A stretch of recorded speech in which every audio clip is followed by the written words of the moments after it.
Iniulat mismo ni Pangulo Marcos Jr. na naging produktibo ang kanyang 2 araw na state visit sa Vietnam. Patunay dito ang paglagda sa maraming kasunduan kabilang na ang pagsusupply ng bigas sa Pilipinas at maritime cooperation. Yan ang ulat ni Ryan Lesigas. Produktibo. Ganyan nilarawan ni Pangulong Ferdinand Marcos Jr. ang kanyang 2 araw na state visit sa Vietnam. Iba't ibang kasunduan ang naisapinal matapos ang kanyang bilateral meeting kay Vietnamese President Vo Van Tong. Isa na ang kasunduan sa pag-supply ng bigas ng Vietnam sa bansa at maritime agreement sa South China Sea. Sa supply ng bigas, pumayag ang Vietnam sa 5 taong pagsusupply sa Pilipinas na aabot sa 1.5 million hanggang 2 milyong metriko tonelada ng bigas kada taon sa abot kayang presyo. Tayo ay number 2 yata na importer galing sa Vietnam. Kaya importante rin sa kanila yung ating exchange. At siyempre para sa atin, very important yan because it is a way to assure that we have a sufficient supply of rice.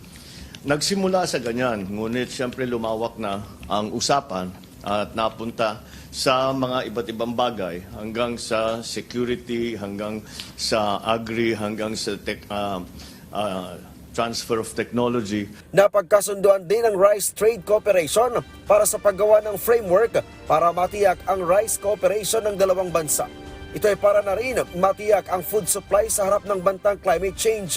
Nangako rin ang Vietnam ng tulong para mapalakas ang agrikultura at pangingisda sa Pilipinas. Pumupunta naman talaga sila, yung kanilang mga researcher, yung kanilang mga scientifico, at saka yung kanilang mga magsasaka, ay pumupunta sa IRRI at madala sila nandun and to develop some of the new varieties, to develop some of the new techniques in the cultivation of rice.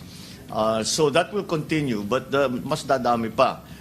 In terms of fisheries, ang napag-usapan natin ay yung naging maliwanag sa atin kung paano ang treatment natin kasi merong kaunting kuminsan, may mga Vietnamese fishermen na napapadpad sa Philippine waters and vice versa, kung paano ang handling niyan para hindi magkagulo, just to treat them humanely and to send them back to their respective countries. Nalagdaan din ang incident prevention and management sa South China Sea. Palalakasin ng kasunduan ang koordinasyon para tugunan ang maritime issues na nakapaloob sa ASEAN at iba pang dialogue partners.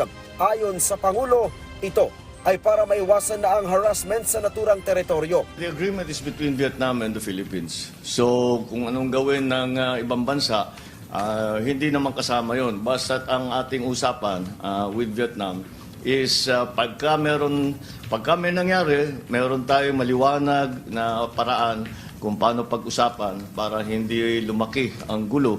Hindi naman tayo we don't have any confrontations with Vietnam, as a matter of fact. Despite the fact that we have conflicts in territorial waters, about territorial waters, but it has never been beyond. It has never gone beyond any diplomatic contacts. Hindi na pupunta sa gulo. Nagkaroon din ng maritime agreement sa pagitan ng dalawang bansa para naman sa capacity building ng mga Coast Guard nito.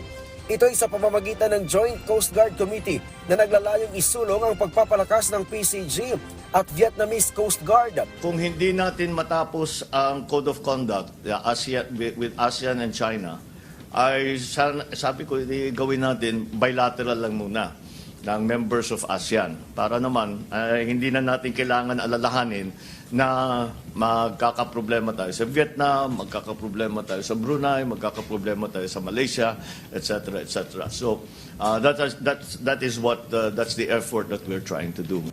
Ryan Lesigas para sa Bayan.